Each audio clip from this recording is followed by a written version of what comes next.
Bom dia!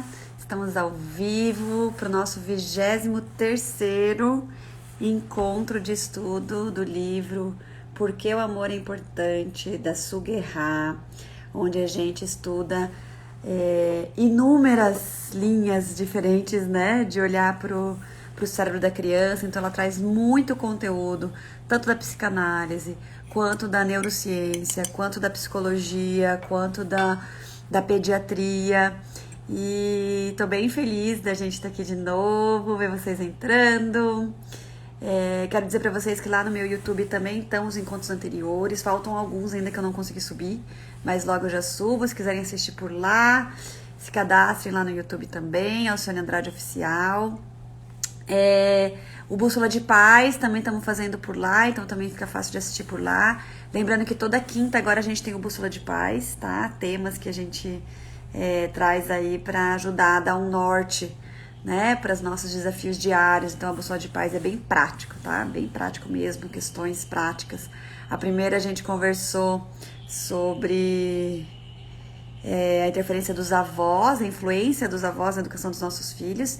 E o segundo agora a gente conversou sobre como ter diálogos difíceis com os pais, né? Os pais dos nossos filhos ou as mães dos nossos filhos, o casal ali, seja que estejam juntos ou não, com relação à educação dos filhos, né? As divergências e assim por diante. E hoje a gente vai dar continuidade então ao nosso livro. Gabi, Isa, que bom que estão aqui, Rose. Tem gente que eu não conheço ali. Sejam bem-vindos. Pinheiros, tem um monte de gente aí que eu não conheço, mas sejam bem-vindos, tá? Gente, nós estamos então no capítulo... Deixa eu mostrar aqui pra vocês. Já estamos na página 151, já passamos da metade do livro. Olha que gostoso. E a gente indo juntos, né? Parece que passa tão rápido. Estamos no capítulo 6, falando sobre o bebê melancólico, tá? Nós começamos a falar sobre ruptura e reparação. Não, peraí. Não, nós estamos na aula 24.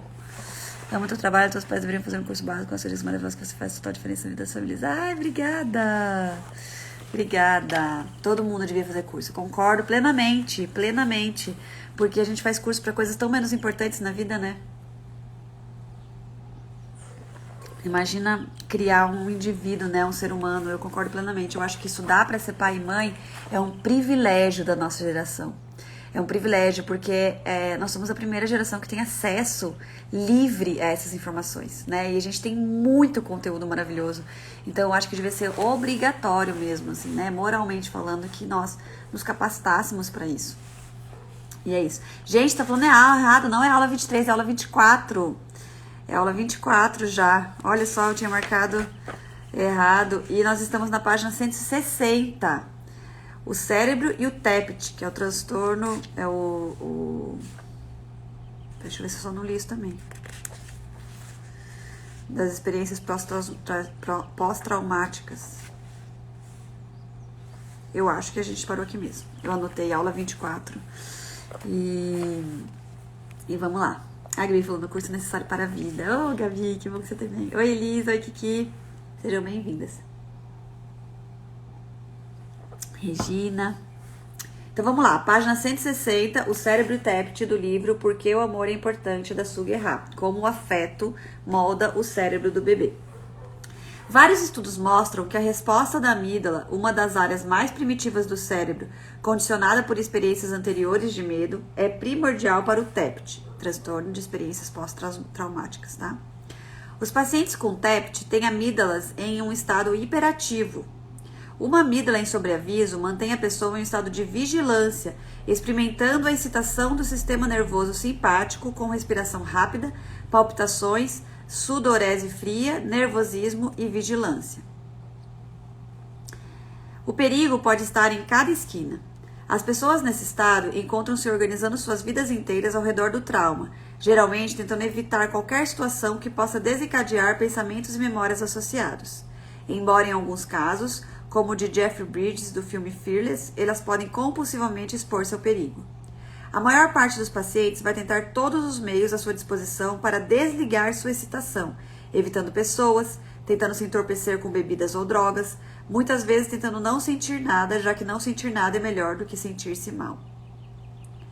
No entanto, eles estão em desvantagem em desligar seu sistema de medo por várias razões. Uma delas é que a sua amígdala pode ter sido suprassensibilizada pela experiência assustadora no útero ou na fase inicial da vida pós-natal. Olha que interessante, gente. A gente está falando do impacto na amígdala de situações que aconteceram no útero ou logo no início da vida pós-natal, após o nascimento da criança. A sua amígdala pode ter sido suprassensibilizada. Como assim, né? Outra razão é que o trauma ou o estresse no início da infância afetou o desenvolvimento do seu cingulado anterior e córtex pré-frontal medial, que, como já vimos em um capítulo anterior, desempenham um papel importante no manejo da amígdala. Vários estudos descobriram que o cingulado anterior é menor nos pacientes que experimentaram um trauma ou estresse na primeira infância. Quando essas áreas do cérebro são lentas e hipoativas, podem ter uma potência fraca e ser menos capazes de inibir a amígdala e extinguir o medo. Isso aumenta o risco do indivíduo de desenvolver TEPT em situações de combate futuro, como no Vietnã, mas também em qualquer situação traumática na vida adulta. Gente, olha como isso é importante, né? A gente fala assim, eu passei por situações muito mais traumatizantes na vida e tô aqui, firme e forte. E teve tanta gente que foi pra guerra e não teve TEPT, não teve transtorno de experiências pós-traumáticas. Meu Deus, que difícil. Transtorno de experiências pós-traumáticas. Isso da pessoa ser fraca, essa pessoa... Olha como foi a minha gestação, o que aconteceu com a minha mãe quando eu estava no útero já está afetando isso da pessoa ser forte ou fraca para situações no futuro. Como foi os primeiros anos da minha vida, principalmente o comecinho depois do meu nascimento, né, os primeiros meses, até 1 ano de vida, como que foi atendido as minhas necessidades, meus choros, meus medos, porque a gente não sabe o que a criança está sentindo, né? Como que isso foi atendido? Esses estresses que ele vive, não é a criança ser violentada fisicamente só. O fato da criança, por exemplo, chorar e não ter acalento, não ter colo para ela se sentir segura, mesmo com dor, mesmo com angústia, mas tem alguém ali me acolhendo, é o que gera o estresse. E esse estresse enfraquece. O que é o estresse? É a liberação de cortisol em extremo, né? Enfraquece todas essas partes do cérebro que poderiam ser fortes o suficiente para lidar com as situações do futuro, que poderiam ser mais fortes ou desafiantes. Não, porque para um bebê chorar e não ter ninguém atendendo ele sabendo, né, inconscientemente no seu cérebro que ele depende completamente dessa pessoa atender seu choro, atender seus pedidos, talvez seja tão forte quanto uma pessoa ir para a guerra, um adulto ir para a guerra. Né? Porque a gente está falando aí a gente tem que relativizar, né? É relativo. Para a criança é muito, muito, muito forte e desesperador, assim como para um adulto é muito, muito, muito forte e desesperador ir para uma guerra, né? Então é bem importante. Oi, Mari. Bem importante a gente perceber que esses primeiros momentos de vida sua, como o que você viveu dentro do útero, o que você viveu nos primeiros meses, nos primeiros anos, são imensamente impactantes para como você vai se desenvolver diante de traumas futuros, que todos vamos viver situações traumáticas, né? O que são situações traumáticas? Situações que despertam em nós algo de perigo, né? E dependendo da intensidade disso, a gente pode sim desenvolver TEPT, tanto da intensidade quanto do nosso histórico, né? Nesse sentido aí de construção neuronal. Quando as áreas do cérebro são lentas e hipoativas, podem ter uma potência fraca e ser menos capazes de inibir a amígdala e extinguir o medo. Isso aumenta o risco futuro do indivíduo se desenvolver TEPT em situações de combate futuro, como no Vietnã, mas também em qualquer situação traumática na vida adulta. Tá? É isso que ele quis dizer aqui. Há outras consequências do estresse nas fases iniciais da vida que podem afetar a saúde da amígdala e os circuitos em torno delas. As experiências de apego nas fases iniciais também podem levar a uma falta de ocitocina, o que também contribui para as dificuldades na supressão das respostas de medo da amígdala. Lembra, gente? A ocitocina, o hormônio do amor, é a ocitocina que que é o ingrediente principal do parto natural, por exemplo, a mulher conseguir produzir essa ocitocina, o bebê conseguir receber essa ocitocina, né? A adrenalina inibe a ocitocina, então o quanto de medo, diz o que pode fazer com que a gente não consiga produzir essa ocitocina. A ocitocina que vem desse colo, desse contato, desse sentir-se conectado, o corpo produz a ocitocina, que é o ingrediente principal também para a produção do leite, né, do leite materno, e esse conseguir amamentar e etc. Só que tudo isso, gente, diz também sobre nossa criança interior, né? O quanto para mim é prazeroso, o quanto para mim eu tenho memórias positivas de tudo isso, porque eu vivi isso. A grande maioria não viveu, então não tem essas memórias positivas. Então a gente ir atrás disso é desafiante. É algo que é como se fosse num caminho contrário do caminho neuronal que a gente tem. Então é muito desafiante. Isso aparece no físico, em diversas situações, do pós-parto, do amamentar, né? A gente vai trazendo tudo isso porque tudo é bioquímico, tudo é bioquímico. Então, se nas fases iniciais da vida a gente não tem uma quantidade de ocitocina, né, suficiente, glamurosa, né, com bastante quantidade, que vem dessas experiências de apego, de me sentir seguro, amado, visto, né, eu sinto angústia, eu sinto desconforto, que são as únicas duas coisas que o bebê sente, nem fome ele não sente, ele sente angústia ou desconforto, ele não sabe o que é fome, entendeu? É a mesma área do cérebro da angústia e desconforto que ativa quando tá com fome. E ele é atendido, ele se sente sozinho, ativa a área do perigo, né, da angústia, do cérebro e tal. Ele é atendido, ele é acolhido, ele é olhado, ele tá sendo cuidado, ele tá tendo amor e afeto em todos os cuidados que ele precisa, com que qualidade que eu troco essa fralda, que eu dou esse banho, que eu olho pra essa criança, né, que eu faço ela dormir, que eu ajudo ela a dormir. Tudo isso libera ocitocina e contribui, né, lá no futuro, para que essa amígdala possa suprimir esses hormônios do medo e possa se sentir seguro. O estresse nas fases iniciais de vida também reduz a quantidade de serotonina disponível para ajudar a amígdala e o cingulado anterior, e o circuito neural que ocorre entre eles a funcionar bem. Quanto mais jovem a criança é quando experimenta o estresse, menos serotonina estará disponível. Olha que interessante. Ah, não, temos que ensinar a criança desde pequenininha a ser independente, lidar com suas próprias emoções, enfrentar o medo, e ir lá. Nossa, minha filha desde pequenininha fica sozinha, faz tudo sozinha. Isso não é natural da infância. O que a gente está fazendo para ensinar ela desde pequenininha a ter que lidar com o seu estresse? Isso fortalece a criança, será? É aquilo que eu falei sobre a gente ver só o resultado imediato, né? Antigamente, quando a ciência não tinha esse estudo de conseguir fotografar o cérebro e ver o que realmente estava acontecendo lá dentro, a gente educava e acreditava que a educação estava sendo a melhor possível, olhando para o resultado imediato. Ok, é o que tinha para o momento.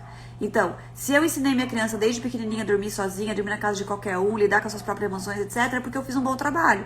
Mas hoje, quando a gente consegue abrir o carro e ver o motor dele lá dentro, a gente consegue perceber que sim, nossa, ele deu uma super velocidade aqui no começo, não sei o que, mas cara, olha aqui, o tempo de vida dele foi muito menor. Ele, né, a performance dele em outras questões foi muito menor, em diversas situações. Por quê? Porque agora que eu fotografo o motor, eu vi que lá no começo, aquilo que eu fiz estragou o motor nisso, prejudicou naquilo, fez aquilo outro ali, etc e tal. Então, essa é a ideia de que hoje a ciência pode nos apoiar de uma maneira muito mais segura na condução dessa educação. E por que a gente questiona tanto essa educação tradicional, que tem esse resultado imediato como sendo o resultado assertivo de uma boa educação, que são crianças educadas, ou seja, crianças que se comportam exatamente como os adultos querem.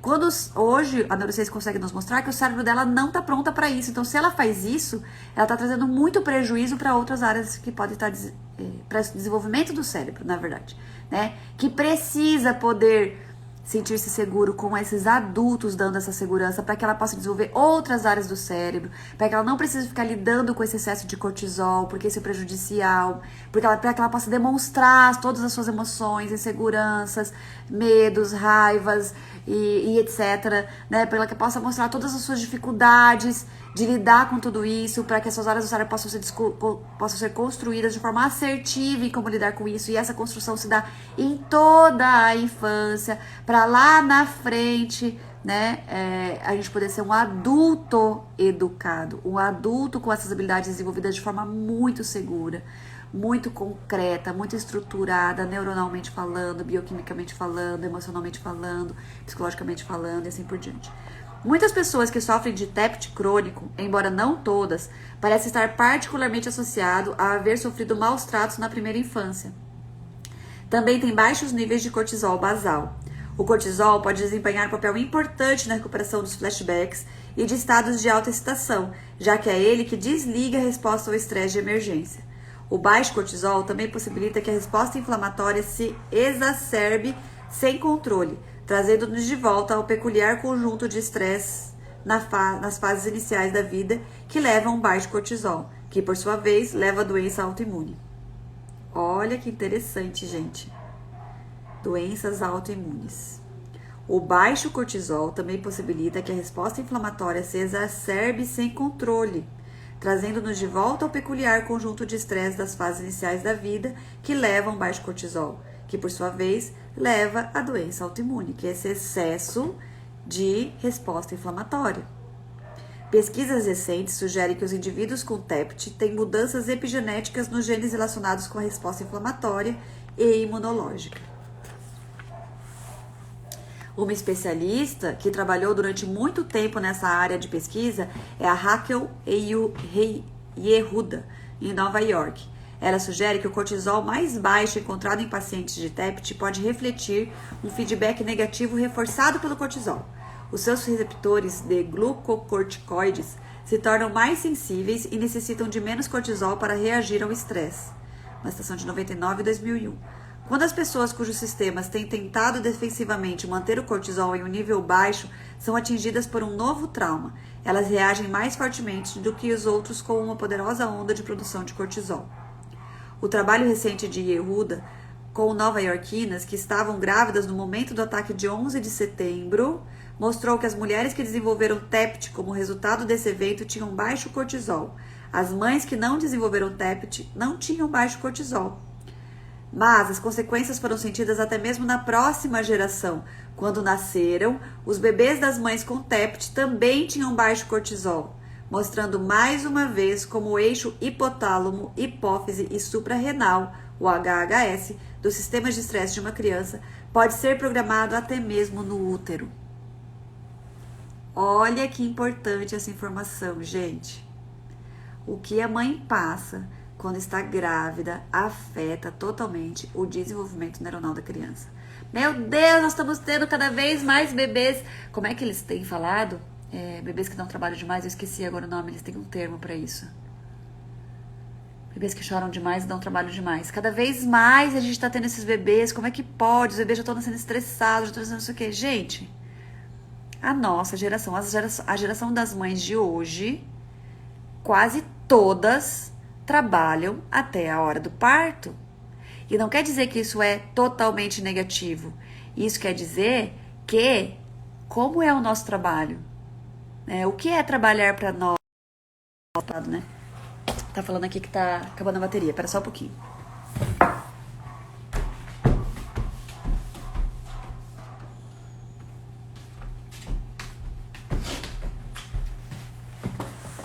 Pronto. Tem gente que trabalha até a hora do parto e que não fica estressada, que o trabalho é tranquilo, que consegue ter um apoio, né, da empresa, que consegue lidar e tal. Mas muitas e a grande maioria, sei lá, ficam estressadas, né, não tem esse suporte, não tem rede de apoio, querem mostrar que não é porque estão grávidas. Eu tô grávida, eu não tô doente, daí querem dar mais resultado. E aí vem, sabe? Como que a gente tem lidado, gente, com a gestação? Como que a gente olha para a gestação? A gente vê a gestação como mais uma forma de eu ter que provar para mim e para o mundo que não sei o quê? Ou a gente entende o que é uma gestação? A gente entende o que é a formação de um ser humano dentro do outro ser humano? Gente, isso é muito ficção científica para mim. A sociedade consegue entender a grandiosidade disso? Será que nós, humanos, conseguimos entender a grandiosidade disso? A seriedade disso? Eu não estou falando que a mulher não pode trabalhar enquanto está grávida. Vocês entendem o que eu quero dizer? Nós caminhamos para um lugar, assim como as mulheres que não trabalham quando estão grávidas também podem estar passando por muito estresse. Né? Não é isso. É o quanto a gente consegue compreender a grandiosidade disso. O impacto disso para a sociedade mesmo. Né? Se nós temos pessoas que na sua formação neuronal, bioquímica inicial, já estão sendo impactadas a ponto de ter esse sistema todo comprometido no nível de estresse, de doenças no futuro, de saber lidar com as suas emoções, né, de não explodir, de agressividade, da violência, etc. Como que a gente fala em questões sociais, segurança, bem-estar, saúde, só quando a gente está fora da barriga ou só quando já é lá na frente, né? A gente não pensa em acolher a criança quando ela chora, depois que nasce. Não, temos que ensinar a ser independente. A gente pensa que a gente precisa ensinar a ser independente, porque precisa ser independente na vida para trabalhar, porque precisa ser o quê. E é incrível, porque daí a gente vai alimentando cada vez mais o que a gente não quer na sociedade, né? Mas a gente aprendeu que para alimentar, para ter o que a gente quer, vem por caminhos que hoje já são mais que comprovados que não chegam onde a gente quer, chegam onde a gente não quer. E se a gente quer chegar em lugares diferentes, a gente precisa tomar caminhos diferentes, né? Mas olha como é grandioso isso, impactante, gente, a importância de uma gestação consciente, né? De uma mãe consciente, de uma rede de apoio consciente, de empresas conscientes. Eu fiz esses dias uma palestra, no Dia das Mães, na verdade, não foi esses dias, né? Foi no começo do ano. Numa empresa, foi muito legal. E era uma startup lá, mundial, parará. E eu fiz uma palestra sobre o quanto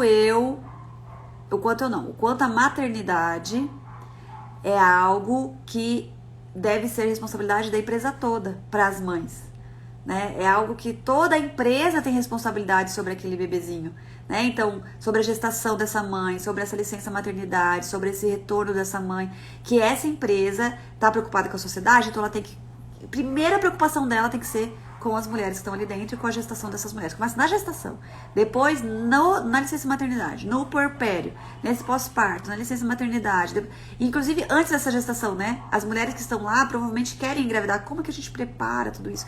É como se a gente tivesse ali, temos em nossas mãos as fontes da sociedade do futuro. O que a gente vai fazer com elas? Como que a gente vai preparar essa sociedade do futuro? Né? É muito, muito forte. É muito forte. Mas é um caminho que a gente tem que... E começa por nós, né? Começa por nós. Tá bom, eu não sabia disso na gestação, eu não sabia disso quando meu filho tinha meses, meu filho tá com quantos anos. Nunca é tarde, começa a partir de agora. Mas comece, não vão ficar se justificando. Ah, eu tenho uma empresa, meu marido tem uma empresa, comece a olhar pra isso. Né? A gente fala de sustentabilidade, socialmente responsável, então vamos lá. Né? O papel do hipocampo. O cortisol, um hormônio do estresse, pode afetar a própria resposta ao estresse, mas também pode afetar a outra parte do cérebro que está envolvida com o eixo HHS, hipotálamo, hipófise e suprarrenal.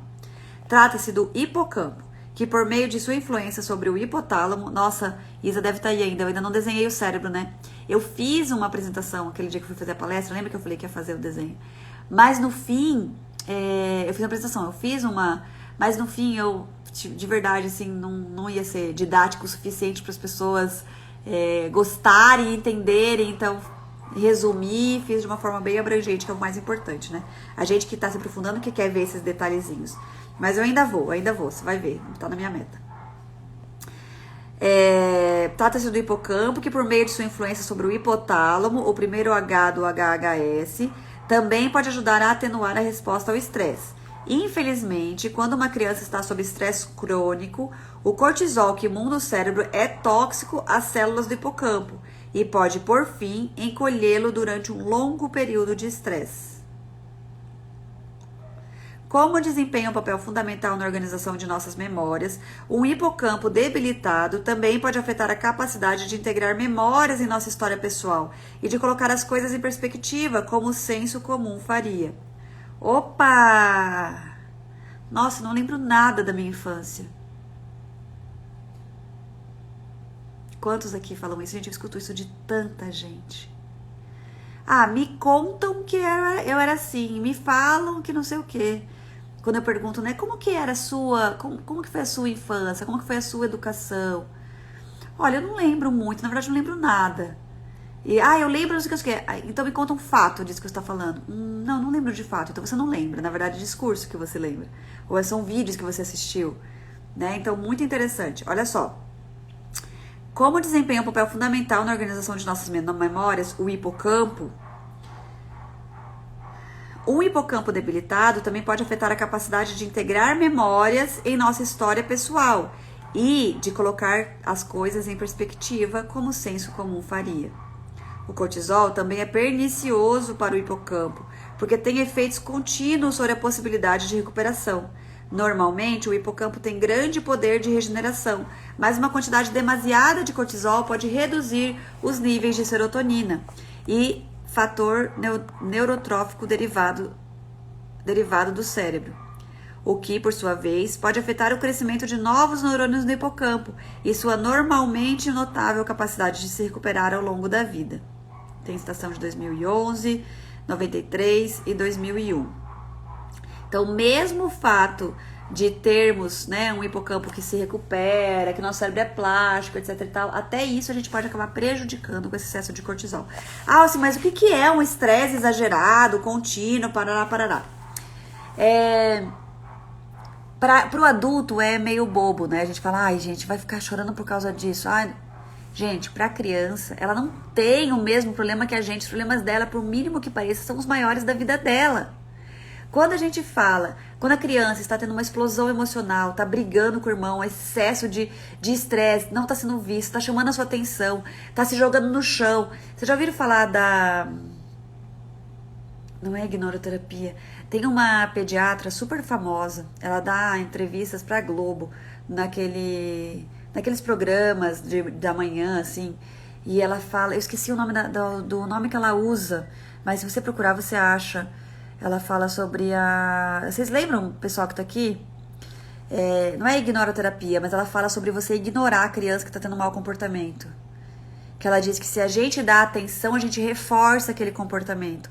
Ou seja, a gente tá pensando aqui no resultado imediato, né? Realmente, se você ignora a criança uma vez que ela chora, 2 vezes que ela chora, 3 vezes que ela chora, ela para de chorar. Isso não quer dizer que você ensinou ela que chorar não é o melhor caminho. Não foi isso que você ensinou. Porque o cérebro não sabe abstrair. O que ele entende é, eu tenho uma necessidade e estou pedindo por ela.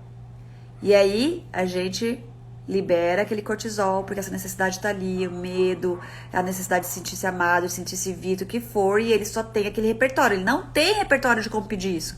O cérebro libera cortisol e fala, grita, pede o que você precisa, e a criança entra num estado absurdo. Você tá vivendo em perigo, eles não estão te vendo, eles não estão entendendo a sua necessidade, grita, e a criança faz o que precisa para conseguir ser vista de alguma forma, seja o que for, seja porque ela não conseguiu um doce que ela sentia que ela precisava daquele doce, porque não conseguir aquele doce significa para ela que vocês não amam ela, seja o que for. Ela está pedindo algo que ela precisa. E aí, a gente é ensinado por pessoas aí super bem vistas que a gente precisa ignorar. Isso se a gente pensar no resultado imediato da criança educada que cala suas necessidades, porque isso facilita a vida do adulto e isso gera aplausos na sociedade. Nossa, que criança, olha, não faz escândalo, olha que lindo, olha. Ok, se vocês lembrarem do nome, gente, não é ignoroterapia, é que ela fala. É pra ignorar, mas a palavra que ela usa não sei o que é terapia. E aí, no fim, o que a gente tá ensinando pro cérebro é esse registro desse alta produção de cortisol, e ele fala, chega uma hora que ele fala, desliga que isso aqui é mais perigoso, abre mão da sua necessidade, desliga isso e não conte mais com seus pais, tá? Então, nesse lugar, a gente está criando, na verdade, condições precárias e prejudicando muito o desenvolvimento neurológico da criança, desses caminhos que o cérebro precisa construir do que fazer com tudo isso que é produzido quando eu me sinto em perigo.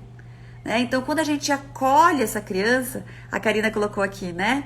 Nesse momento, acolhe, ouve, entende, explica e direciona. Exatamente, quando a gente acolhe essa criança, né? É só isso, acolhe, né, essa criança, mostra que você entende o que ela tá sentindo, né? Hoje, a Aurora tava com um negocinho muito pequenininho e tava colocando na boca. E aí, eu olhei pra ela e falei, Aurora, dá muita vontade de colocar isso na boca, mas isso não pode ser colocado na boca, é perigoso. Aí ela, não, e colocou pra trás a mão. Daí eu falei, olha, eu vou ficar de olho em você, porque eu sei que você quer muito brincar com esse brinquedinho e eu vou ficar aqui de olho pra te ajudar a não colocar na boca. E ela olhou e tal, que daí um pouquinho ela pegou e fez assim. Aí eu falei, Aurora, a mamãe tá aqui te ajudando. Daí ela tirou. Aí dava mais um pouquinho, ela colocou, tirou. E aí eu falei, Aurora, a mamãe agora não pode mais ficar cuidando, então a mãe vai tirar da sua mão porque é perigoso, tá? Você dá pra mamãe? Não, eu quero ficar. Eu falei, filha, eu sei que você quer muito ficar com esse brinquedo. Muito, muito, muito. Mas agora não dá pra ficar, porque a mãe não vai poder te ajudar a cuidar. E pra você é muito difícil ainda se segurar e não colocar na boca. Tá? Eu sei que é difícil, dá muita vontade. E você ainda só tem 2 anos, então tá tudo bem. Você não vai conseguir muitas vezes. E outras vezes você vai conseguir, porque você tá aprendendo. E ela ficou ali me olhando, dando risada. Eu falei, e então agora o monstro vai fazer uma cosquinha e vai comer esse brinquedinho, não sei o que, não sei o que. E peguei e tirei. E a gente fez cosquinha. No final ela me deu o negocinho. E aí, beleza, eu guardei. A gente continuou brincando. Daqui a pouco ela pegou e começou a chorar. Ai, eu quero, não sei o que. Eu falei, eu sei, filha, que você quer. Eu sei. E acolhi, ela chorou porque ela queria muito aquele brinquedinho pequenininho, porque a Martina brinca, e eu também quero brincar, e não sei o que. Eu falei, eu sei, filha, que você quer. E aí ela chorou, e eu abracei ela, e ela ficou... Daqui a pouco ela, mãe, não sei o que, mudou de assunto e tal, não sei o que. Pronto, né? Outra coisa é a gente transformar isso, porque a gente não entende no cérebro da criança, então a gente acha que ela tá nos desobedecendo quando ela põe na boca de novo. Né? Então, ela tá colocando na boca de novo porque ela tá me desobedecendo, ela tá me testando. Quantas pessoas falam, olha, ela tá na fase de testar os pais, ó. Os pais falam pra não pôr, ela fica olhando e põe de novo. Ela espera um pouquinho e põe de novo, tá testando. Ela não tá testando, gente, ela não tem a parte do cérebro que inibe o impulso. E se nós cobramos dela que faça isso, ainda punimos ela por fazer, gritamos com ela, agimos com agressividade, tudo isso faz com que, de novo, a gente esteja prejudicando esse desenvolvimento neuronal. Que é como se fosse, eu precisava saber fazer, eu não tô conseguindo fazer, então tem alguma coisa errada comigo, autoestima abalada e assim por diante, né? Toda essa construção. Exames de imagem cerebral descobriram que as pessoas com TEPT têm encolhimento do hipocampo a longo prazo. Seus hipocampos são cerca de 8% menores do que o normal. Em um estudo com veteranos do Vietnã que haviam sido expostos a um trauma particularmente intenso e prolongado, o hipocampo foi reduzido em até 26%. A princípio, parecia que a exposição crônica ao trauma da guerra provavelmente havia danificado o cérebro desses soldados. Seu hipocampo menor parecia ser decorrente de suas terríveis experiências em combate durante um período prolongado de tempo. No entanto, outras pesquisas contestaram essa ideia. Não era só a exposição ao que ele viveu lá que prejudicou o hipocampo dele.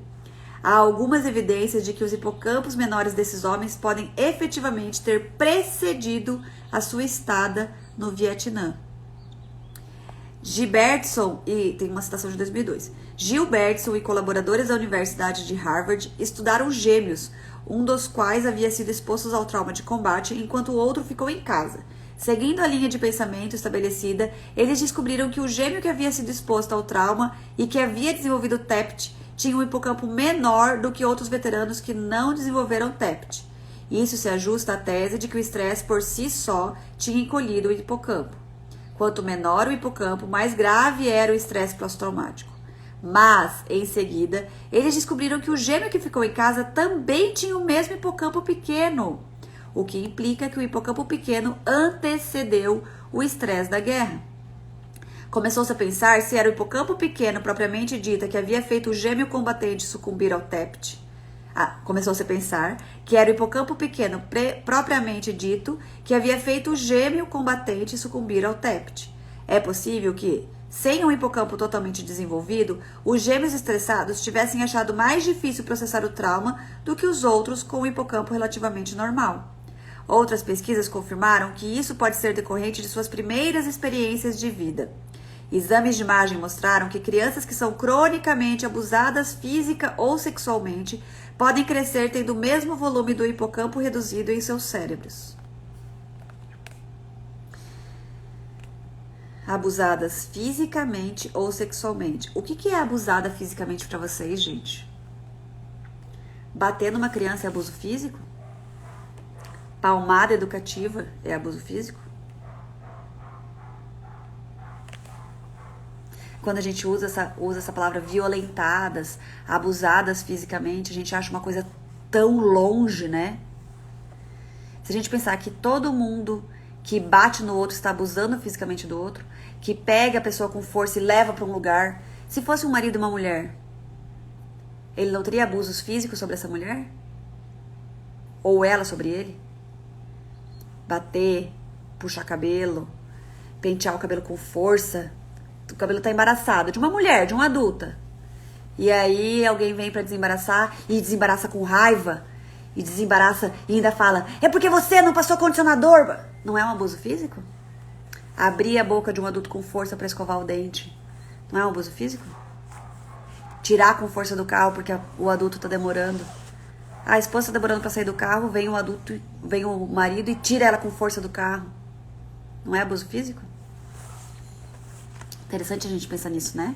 Como a nossa cultura faz com que a gente veja as coisas com lentes muito injustas para a infância, né? A gente não olha, a grande maioria das vezes a gente não olha a criança com o mesmo valor e a mesma dignidade que a gente olha qualquer outra pessoa, né? O adulto, o idoso.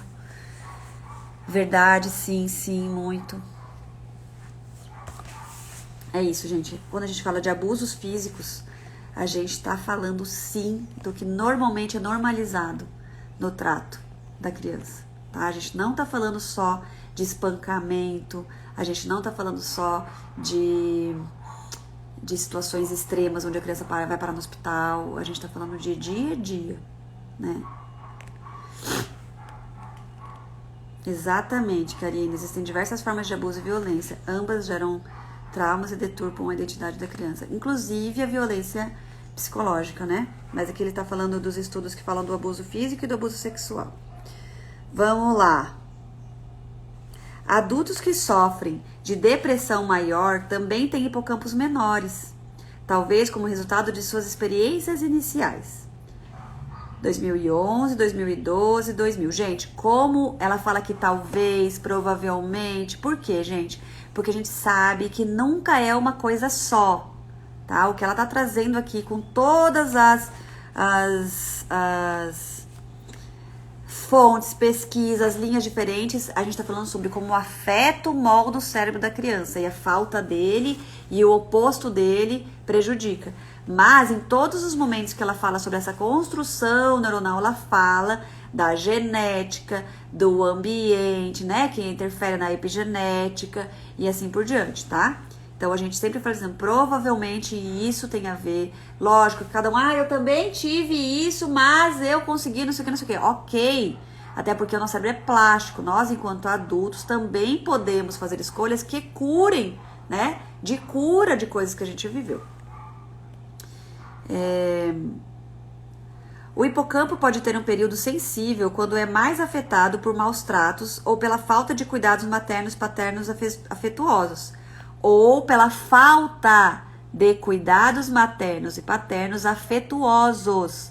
Não é só os maus tratos, a falta dos bons tratos, do afeto, também prejudica e afeta o hipocampo. Acredita-se que o período essencial do desenvolvimento está entre os 3 e os 5 anos. Desenvolvimento do hipocampo. Olha que interessante. No entanto, a questão é complicada. Durante a primeira infância, o encolhimento não é evidenciado. Ele só se torna visível no início da idade adulta. Os pesquisadores ainda não foram capazes de encontrar o completo sentido desses achados. Olha que interessante, gente. A gente ainda tem muito para descobrir na ciência, né? Também pode haver predisposições genéticas envolvidas. Olha o que eu acabei de falar, né? Descobertas recentes incluem uma ligação entre um gene envolvido na memória e um gene envolvido no processamento do medo. Acredita-se que ambos aumentam o risco de desenvolver TEPT. No entanto, o impacto de predisposições genéticas não pode ser separado da experiência, em particular das primeiras experiências. Um indivíduo com esses genes que vive numa vida em um ambiente saudável, confortável, pode nunca chegar a usar esses genes, né? Usá-los. Como colocou Michael Meaney, um distinto professor da medicina canadense, a atividade de neurotransmissores e hormônios é profundamente influenciada por interações sociais que levam a efeitos sobre a atividade ou expressão do gene. Em nenhum momento da vida, o funcionamento do genoma é independente do contexto em que ele atua. Olha que legal! Putz, eu tenho o gene do câncer. Talvez ele não seja ativado. Eu tenho o genético, o estresse. Talvez ele não seja ativado, né? E assim por diante. Colocando o choque em palavras. Enquanto emocionalmente quente, a amígdala armazena memórias poderosas em um nível inconsciente e não muito aberto à mudança, o hipocampo frio está envolvido em processos de memória verbal mais conscientes e está constantemente atualizando suas informações. Juntos, o córtex órbito-frontal, informado pelo hipocampo, pode avaliar situações e antecipar seus desfechos. Isso significa que o hipocampo pode desempenhar um papel importante na adaptação às novas circunstâncias. Ele também pode alterar memórias e possibilitar que nossa narrativa pessoal e nosso senso de nós mesmos sigam em frente com a gente. Mas, no TEPT, isso não está acontecendo. Com um hipocampo menos eficaz, os pacientes com TEPT têm um problema na integração de suas experiências traumáticas com a memória verbal. Elas ficam presas. Halt e colaboradores montaram um experimento para descobrir o que estava acontecendo no cérebro de pessoas traumatizadas quando suas memórias traumáticas eram ativadas. Usando seu próprio depoimento gravado sobre o que havia acontecido com eles, os pesquisadores passavam gravações durante as realizações de exames de PET do cérebro dos pacientes. O que descobriram foi que o fluxo sanguíneo diminuiu no hemisfério frontal esquerdo e na área de Broca, que está envolvida na organização verbal. Tem gente que fala broca, tem gente que fala brocar. Enquanto o fluxo sanguíneo aumentou no sistema límbico direito e nas áreas do córtex visual, onde as emoções, o sentido de olfato e as imagens visuais são ativados. As memórias traumáticas ativaram o lado direito sensorial e emocional de todo o cérebro, mas diminuíam a atividade do hemisfério esquerdo verbal, como se os dois estivessem falhando para se conectar. Embora altamente excitado com áreas do hemisfério direito, o hemisfério frontal esquerdo foi incapaz de dar sentido à experiência e colocá-lo na forma verbal e narrativa. Olha que interessante isso, gente. Atenção! O outro livro que eu estudo, que não tá aqui agora, que eu estudei, né? E que eu tenho ele aqui sempre como base dessa questão de trauma, diz que o tratamento de trauma nunca é por uma linha só. Nunca é, por exemplo, só numa linha terapeuta que você fica conversando sobre o trauma. Por quê? E aqui ela tá falando de outras formas, com outros estudos, que não é esse mesmo estudo que ele cita lá, mas que é um estudo muito parecido, onde você faz a pessoa passar novamente por aquela situação, contando o que aconteceu e vendo o que acontece no cérebro quando aquela situação está sendo revivida, né? Os flashbacks, como se fosse. E aí percebe-se que áreas que são ativadas do cérebro não acessam a área da fala. A fala, o consciente, pensar sobre, falar sobre, etc., muitas vezes não acessa várias áreas do cérebro que o trauma afetou.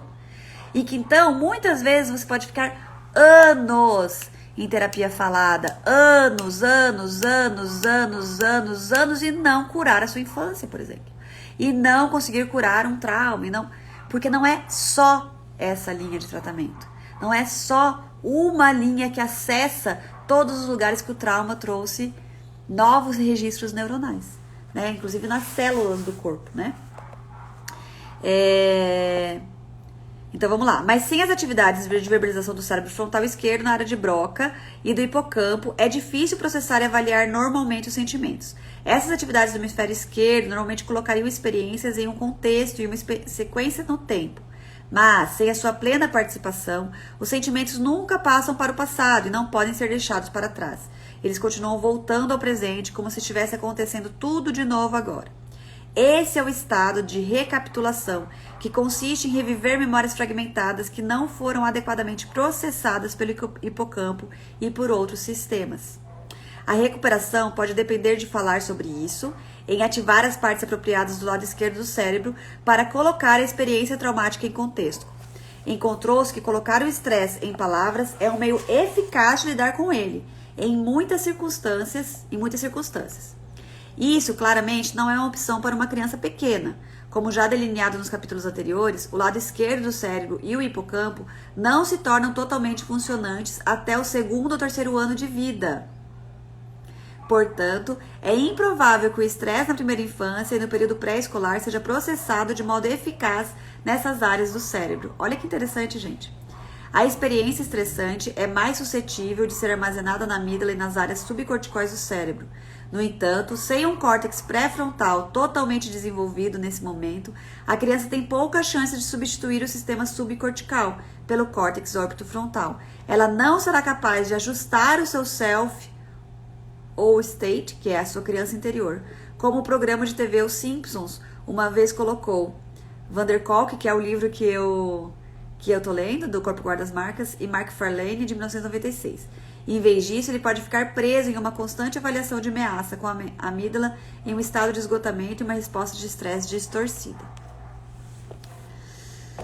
O contínuo entre o trauma e o abuso. Gente, isso é uma coisa bem legal, né? A fala, trazer para o racional, mostrar o que está acontecendo ali, fazer falar, trazer informações para um lado do cérebro que não está sendo acessado, fazer ele ser ativado. Tudo isso, gente, é muito interessante da gente entender para a gente conseguir ir percebendo caminhos, né? Ah, não gosto de falar sobre isso, não gosto de falar sobre a minha infância, não gosto. Quanto mais a gente não gosta de falar, não gosta de olhar, não gosta de não sei o quê, mais a gente deixa aquilo fortalecido, né? O Joaquim tem 8 anos. E aí a gente sempre fala pra ele, filho, vamos falar sobre isso. Ele falou, não gosto, eu tenho medo. E a gente fala de falar sobre algum pesadelo que ele teve, ou sobre alguma coisa ruim que aconteceu na escola, ele não quer falar de novo. E a gente fala, filho, é como se fosse um monstro embaixo da cama. Se a gente não sabe como é que é esse monstro, se a gente não olha no olho dele, se a gente não sabe se ele tem o nariz grande, o nariz pequeno, se os dentes dele são grandes ou são pequenos, se o que faz ele, se ele tem cosquinha, se ele não tem cosquinha, ele parece muito mais assustador do que ele é. A gente precisa olhar para o monstro embaixo da cama e descobrir que talvez o dente dele nem seja tão grande assim. E descobrir que talvez o olho dele nem consiga te enxergar tanto igual você imaginava.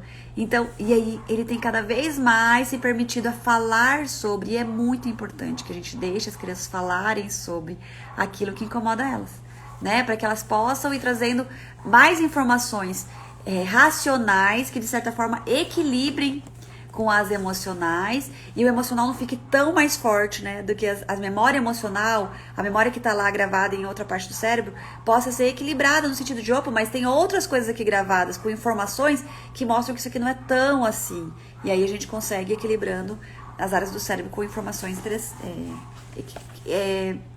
que nos colocam no lugar um pouco mais equilibrados, né? De opa, tudo bem, essa raiva veio, tudo isso, mas olha, tinha alguém aqui que tava me dando suporte, eu não tava completamente sozinho, né? Assim que eu chorei, a minha mãe veio. Eu falo bastante isso pra Martina. Ela, numa situação lá que teve com o cavalo, e aí ela ficou desesperada, e daí eu falei, Mar, nossa, a mãe também ficou desesperada, mas você viu que na hora o papai chegou? Você viu que na hora a tia Ana já pegou você no colo, a gente já tava ali pra dar o suporte, né? Então, tudo isso a gente vai trazendo, opa, mas o racional, eu tive medo, mas o racional traz que tudo bem, esse medo foi acolhido, né? Esse medo tinha um porquê de ser, realmente era perigoso, e aí a gente fez o que com esse medo, né? A gente olhou pra ele e a gente colocou em algum lugar, então a gente vai trazendo essa outra parte sendo ativada também. O contínuo entre o trauma e o abuso. Adultos com respostas fortes ao estresse e hipocampos normais geralmente podem gerenciar a dor e o sofrimento decorrentes de circunstâncias extremas, embora possam passar por uma luta psíquica desgastante e precisem de uma grande quantidade de apoio. Olha que interessante, vou falar de novo. Adultos com respostas fortes ao estresse e hipocampos normais geralmente podem gerenciar a dor e o sofrimento decorrentes de circunstâncias extremas, embora possam passar por uma luta psíquica desgastante e precisem de uma grande quantidade de apoio.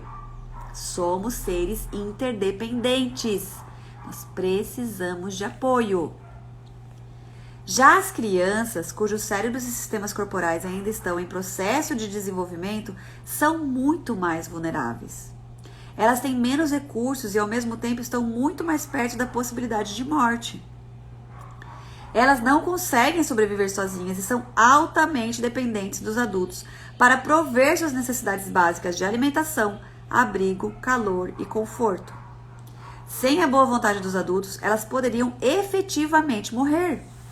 O risco de morte para elas é verdadeiro. Ai, meu Deus, parece que vai morrer. Vai, é isso que o cérebro dela sente, que ela vai morrer se você não der atenção para ela. E ela sente mesmo o risco de morte. Nesse sentido, as experiências que não seriam uma questão de vida ou morte para um adulto podem muito bem ser vivenciadas como tal para uma criança.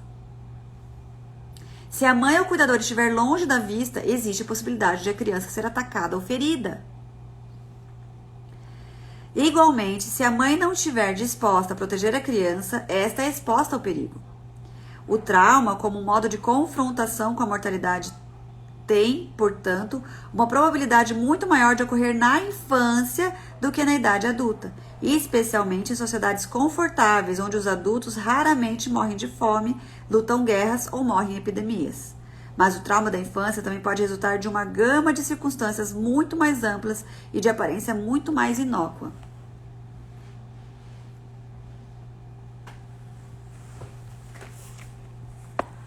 A partir de uma perspectiva adulta, o abuso tende a significar os exemplos mais... Vou ler de novo.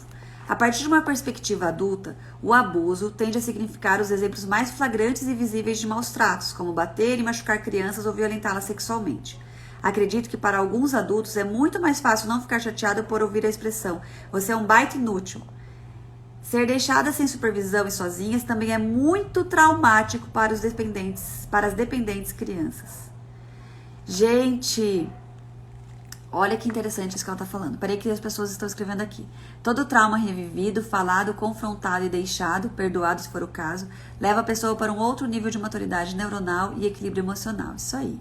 Nossa, como é importante esse equilíbrio mesmo. Aqui na Bélgica, uma moça de 23 anos que assistiu um ataque terrorista com 16 pediu a eutanásia após anos de tratamento psicológicos. Nossa, ela faleceu dia 23 de maio de 2022. Nossa, que triste.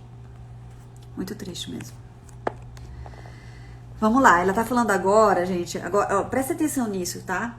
Ela tá falando assim, que o trauma da infância pode resultar de uma gama de circunstâncias muito mais amplas e de aparência muito mais inócua para nós adultos, tá? Então ela começou a dizer que o abuso tende a significar pra gente exemplos mais flagrantes e visíveis de maus tratos, como bater e machucar as crianças ou violentá-las sexualmente. Aquilo que a gente estava falando. Daí ela continua. Acredito que para alguns adultos é muito mais fácil não ficar chateado por ouvir a expressão "você é um baita inútil". Ser deixada sem supervisão e sozinhas também é muito traumático para as dependentes crianças. O aspecto essencial do trauma é que ele gera dúvidas sobre a sobrevivência, tanto como corpo, mas igualmente como um ser psicológico. Como o sobrevivente colocou, tive de acreditar que estava ferido e que era odiado, porque era muito mal, e assim todos esses anos eu me feria e me odiava. Gente, isso é muito triste. Adolescente se automutilando. E eu tenho ouvido muitos pais escreverem e perguntarem assim: meu filho está se automutilando para chamar a minha atenção. O que eu faço? Gente, pode ter certeza que a automutilação vai para muito além de chamar a atenção dos pais. Vamos lá. As crianças exigem uma grande quantidade de proteção e cuidados, mas nos recompensam com a devoção a seus cuidadores. Para elas, os adultos são o centro de seu mundo.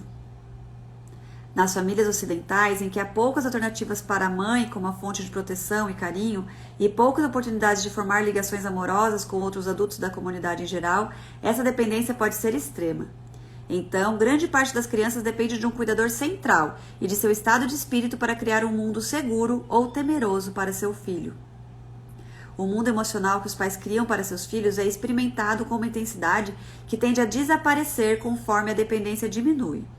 A atmosfera desse mundo é transmitida por filmes como Fanny and Alexander, de Ingmar Bergman, que evoca impressões deslumbrantes da riqueza sensorial do Natal em uma grande casa sueca, onde uma família está se reunindo.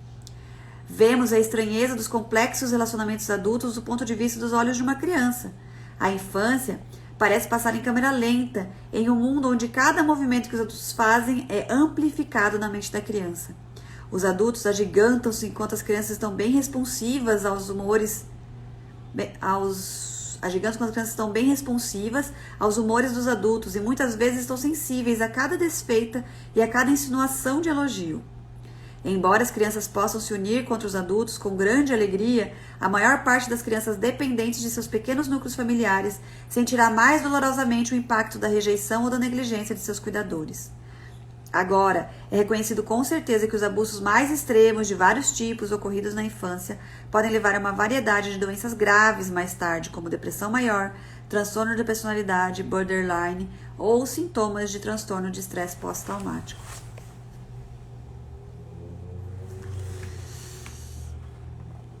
Oi, Ká!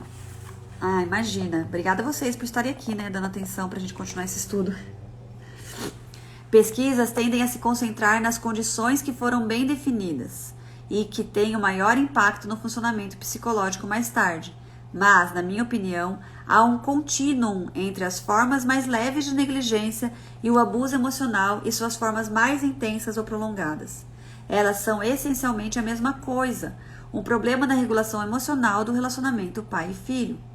Em todos os casos, quando a regulação é problemática, os laços entre pais e filhos são postos em xeque, deixando um resíduo interno de dúvida quanto à sua segurança e estabilidade. Em casos menos graves, isso vai se manifestar como apegos inseguros do tipo esquiva ou resistente, que podem levar a depressão e ansiedade, neurose ou transtornos de personalidade narcisista.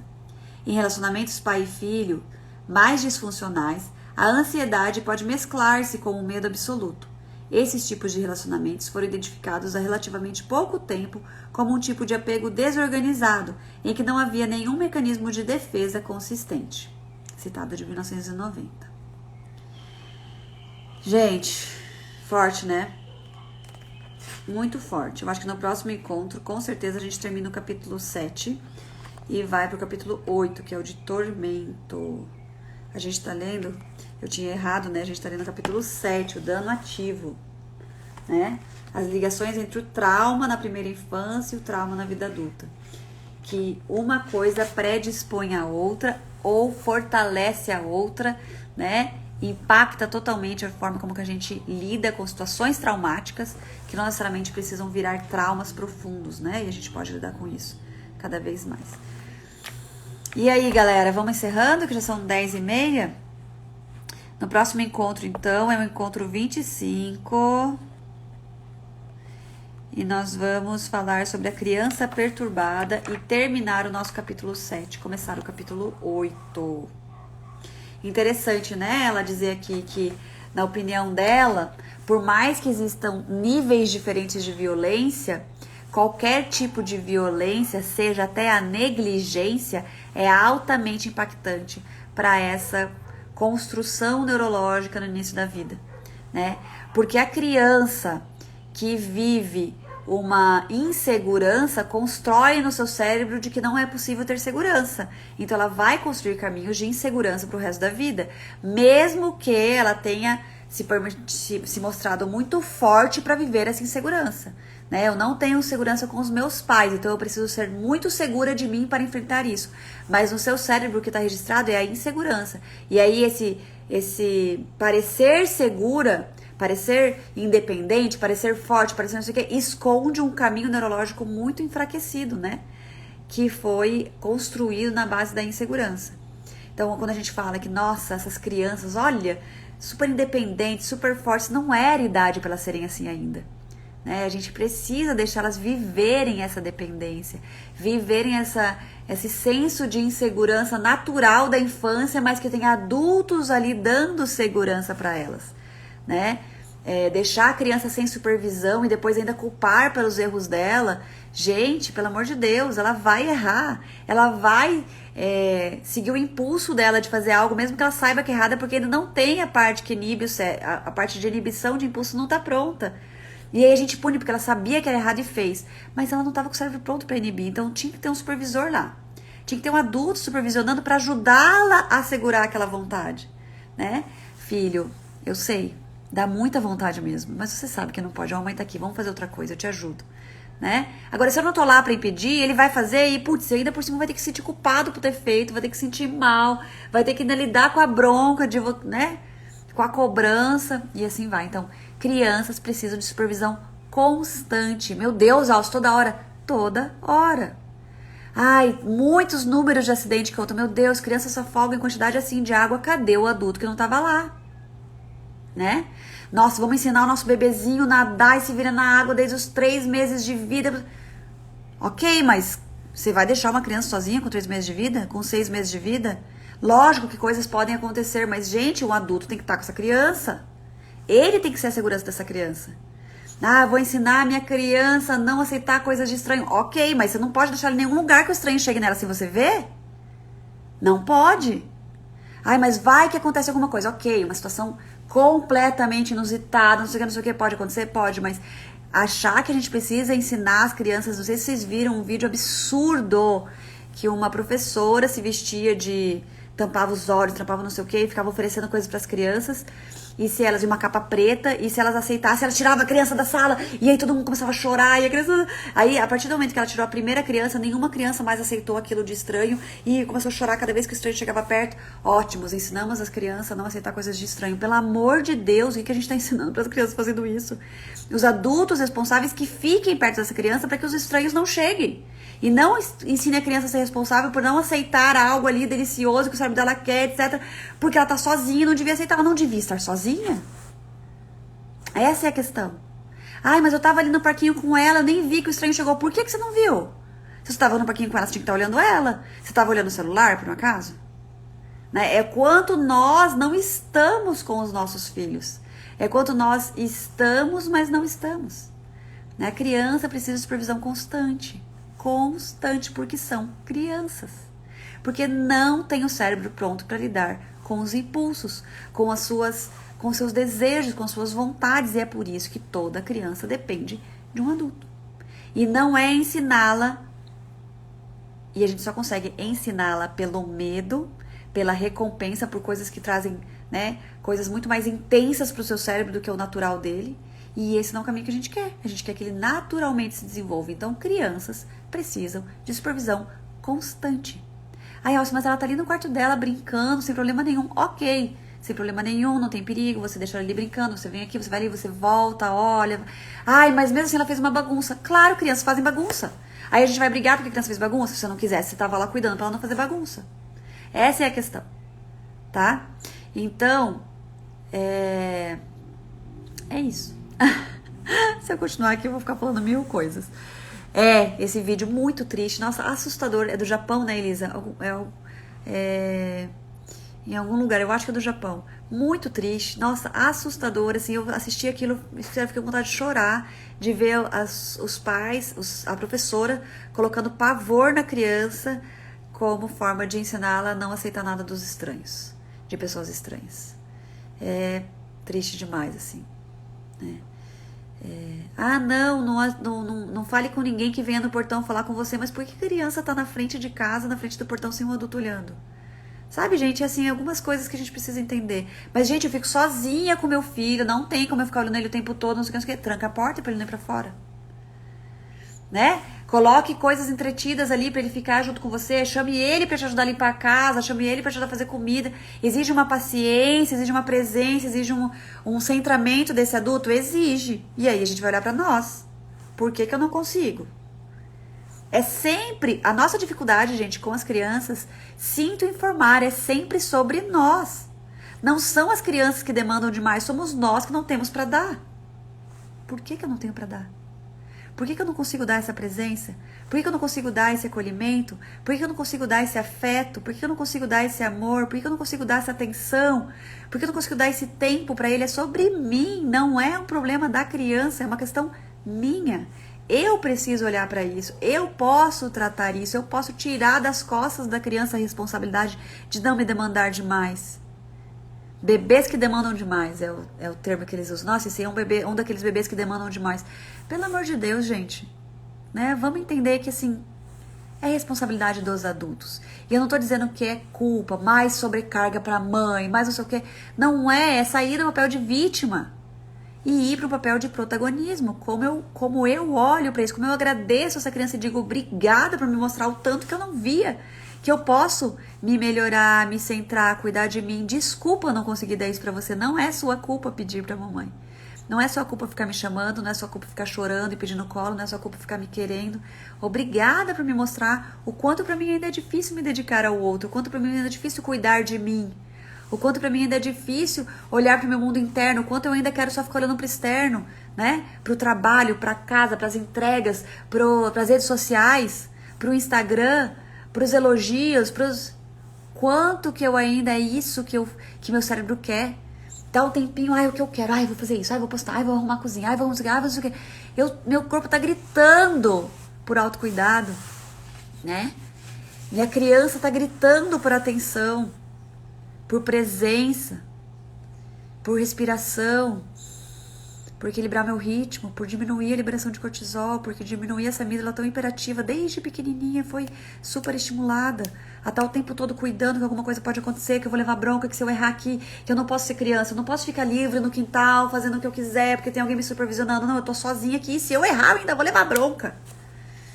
Olha o que é tirar a criança da infância. É criar um cérebro que precisa o tempo todo estar pensando no que será que o adulto vai pensar se eu fizer isso, se eu fizer aquilo. Será que eu posso fazer isso? Será que eu posso fazer aquilo? Será que, meu Deus, se eu fizer isso eu levava bronca? A criança não está sendo criança. A gente está adultizando. A gente está fazendo a criança desenvolver áreas de cérebro que não era hora de desenvolver ainda, prejudicando as áreas que precisam ser desenvolvidas naquele momento. Né? Falando de política na frente de criança. Falando de política desse jeito. Né? Não de um jeito convidativo a olhar para o coletivo, né? Num jeito de... Esse dia eu estava explicando para o Joaquim, ele perguntou, mamãe, por que as pessoas ficam bravas umas com as outras quando fala dos candidatos? Aí eu falei para ele, filho, porque as pessoas ainda, nós, né? Ainda não conseguem olhar o diferente com respeito, mas a política é um convite para isso. Né? Quanto mais a gente entender de política, e o que é política? É esse lugar onde a gente precisa olhar para o todo, trazer o diferente, pensar em ideias, como que eu faço para isso dar certo, como que eu faço para aquela pessoa conseguir ter mais alimentos, sendo que aquele outro não tem, e daí como é que eu envolvo áreas diferentes, pessoas diferentes, pensamentos diferentes. E aí quando a gente tem essa oportunidade na política, mas é um convite muito dolorido ainda, porque a gente ainda não sabe fazer. Aí ele falou, tá. Falei de política, mas falei num sentido que ele abre a cabeça dele para a política, no sentido positivo, do que a gente quer que seja política. A gente está construindo uma mente, um cérebro, sobretudo no mundo, né? Então, é isso, gente. O quanto que a gente pode liberar os nossos filhos para eles serem crianças e nós assumamos a responsabilidade de sermos os adultos. Tá bom? Vamos lá, gente! Então, até o próximo encontro, vai ser o encontro 24. Quem ainda não assistiu os anteriores, vão lá no meu YouTube assistir. Tem aqui também no feed, né? Mas de qualquer forma no YouTube tá organizadinho lá na playlist, todos os encontros. Faltam os últimos que eu vou subir lá agora. Vai ser minha meta de fazer isso agora. Tá bom? Beijos, obrigada por estarem aqui. Até o próximo estudo. Beijo, saudade!